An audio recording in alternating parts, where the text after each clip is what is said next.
Akak Reba, Baji-Bajiji, saatnya Anda menyimak berita Makassar bersama saya Tabita Putri. Sejumlah berita menarik akan kami sajikan untuk Anda. Berikut 3 berita utama hari ini. 400 bebek dilaporkan raib dicuri, 3 dari 5 maling bebek di Kabupaten Maros berhasil diringkus polisi. Petugas pemadam kebakaran Parepare berhasil membantu melepas cincin yang tersangkut di jari tangan seorang pelajar. Hari Tani di Bulukumba dirayakan dengan karnaval pameran hasil pertanian.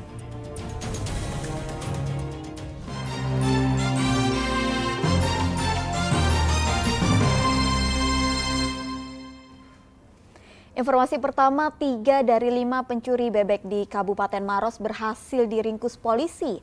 400 bebek dilaporkan raib dicuri dan dijual ke Sidrap.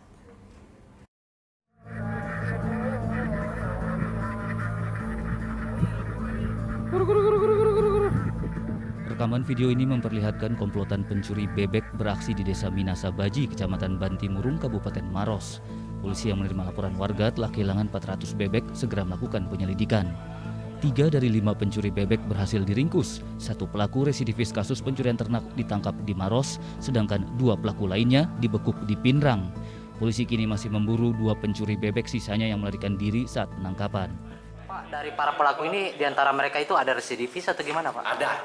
Ada yang memang dulu kerjanya mencuri kerbau, kemudian keluar masuk lembaga, kemudian keluar, sekarang nyuri bebek lagi. Pak, sampai bisa terungkap itu pelaku pencuri bebek itu gimana ceritanya, Pak? Ada laporan yang masuk, kemudian setelah itu lapor kita langsung bergerak cepat untuk ngelidik. Alhamdulillah memang apa yang dilaporkan kejadian gitu. Pelaku ini ditangkap di mana, Pak? Pertama ditangkap yang satu di Maros, di Maros awal yang satu yang berinisial R, kemudian pengembangan diambillah A dengan L di Sidrap. Iya, peternak bebek, itulah dia ini teknik-teknik bagaimana supaya bebek itu bisa gampang untuk digiring. Dia menggiring Pak ya ke atas mobil pickup Pak ya? Iya, dari dikeluarkan di ini karena ada jalan-jalannya, ada pembatasnya itu, ya, ada pukatnya betul, dibuka itu kemudian digiring gitu. Sampai ke mobil? Iya, sampai ke mobil. Rencananya itu dibawa kemana Pak? Dibawa ke Sidrap. Dari penangkapan ketiga pelaku, polisi menyita barang bukti mobil pick-up. Sementara 400 bebek curian sudah dijual ke Sidrap. Zainuddin melaporkan dari Maros. Seorang ibu mencuri barang dalam minimarket terekam CCTV hingga viral di media sosial. Akibat pencurian, pengelola minimarket rugi ratusan ribu rupiah. Dari rekaman CCTV tampak seorang ibu ditemani anak lelakinya mencuri berbagai barang dalam minimarket Kecamatan Biringkanaya, Kota Makassar. Pelaku menyembunyikan barang curian dalam pakaian yang ditutupi jilbab. Aksi pencurian pada 20 September silam ini viral di media sosial. Modus pelaku sengaja membawa anak ikut berbelanja kemudian menyuruh anaknya mengambil barang dalam kulkas. Pelaku beraksi saat ramai pengunjung agar tidak kepergok. Dia datang ke sini sama siapa? Sama anaknya kalau dasar, karena anak kecil berdua, ibu-ibu sama anak. Itu ibu-ibu di sini dia bikin apa sebenarnya itu? Nggak tahu kayaknya mau belanja, cuman nggak tahu bagaimana. Tapi ambil barang-barang, tapi tadi cuma bayar sosis gitu. Sosis jangan. Iya, anaknya saja disuruh bayar pergi di kaset, baru sosis saja nambah. Ada berapa banyak barang yang bawa kabur? Nggak tahu, kurang lebih kayak puluhan berapa. Apa-apa barang-barang saja apa yang diambil? Kayak softtek, skincarean, kosmetik, sama biskuit, sama apa lagi? Ya resing, nggak tahu. Kurang jelas kelihatan kan. Tapi kalau dari CCTV itu yang terlihat siapa dari CCTV?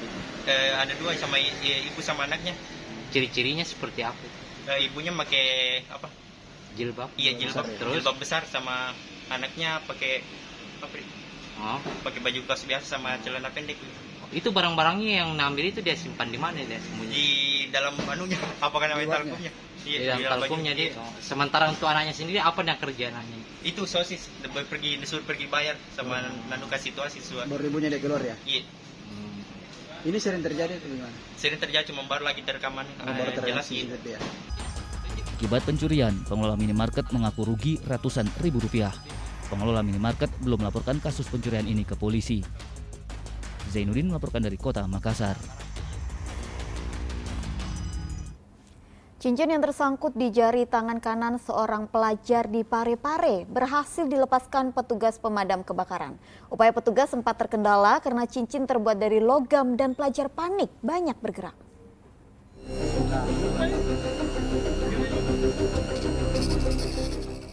Dengan ekstra hati-hati, petugas pemadam kebakaran Kota Parepare berupaya melepaskan cincin logam yang tersangkut di jari tangan kanan Faisal.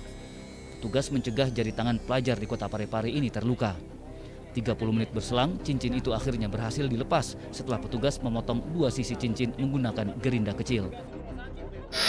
Datang ke kantor, minta pengaduannya cincinnya tidak bisa terbuka. Jadi cincinnya itu terbuat dari besi logam keras.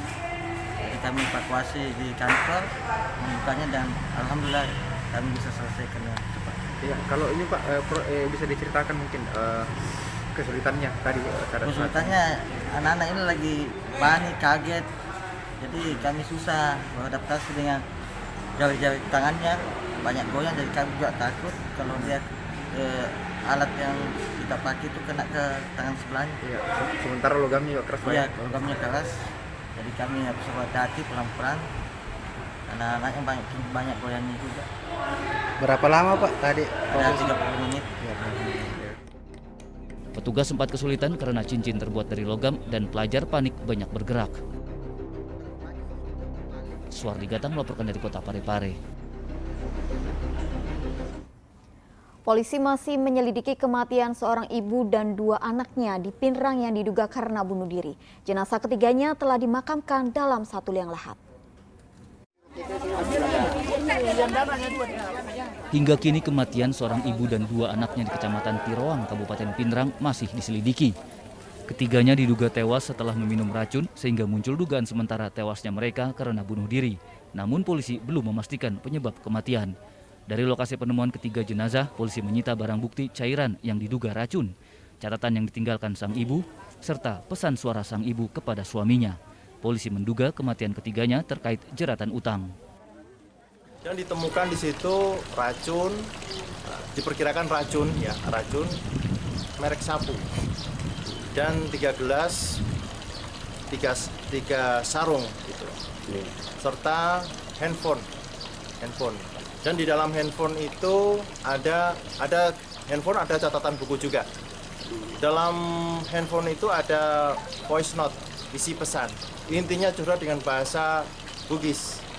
Saya tidak paham bahasa Bugis, tapi pada saat kami minta transit orang Bugis, curhat bahwasannya dia banyak hutang. Dan pada saat itu jatuh tempo. Dan dia sangat menyayangi keluarganya, dia membawa anak-anaknya untuk ikut menemani dia ke sana. Dan dia titip 2 orang anaknya agar dirawat. Gitu. Setelah kita ke TKP, korban kita bawa ke rumah sakit untuk kita lakukan visum. Dari hasil visum, kekerasan dari pihak lain tidak ditemukan. Dan pada saat akan kita laksanakan otopsi, pihak keluarga membuat surat pernyataan jangan dilakukan otopsi. Dan tanggal 20 kita lakukan gelar perkara berdasarkan temuan-temuan fakta di lapangan. Sampai saat ini tidak ditemukan kekerasan dari pihak lain. Kita simpulkan sementara, nanti kalau ada bukti lain tentu akan kita angkat lagi. Kita simpulkan sementara yang bersangkutan bunuh diri karena tekanan banyak utang yang pada saat itu jatuh tempo. Jenazah ibu dan dua anaknya telah dimakamkan dalam satu liang lahat di pemakaman umum Kecamatan Tiroang. Bunuh diri bukanlah solusi menyelesaikan masalah. Berbagai masalah bisa diselesaikan tanpa bunuh diri. Salah satunya konsultasi dengan psikolog atau psikiater. Suardi Gatang melaporkan dari Pinrang.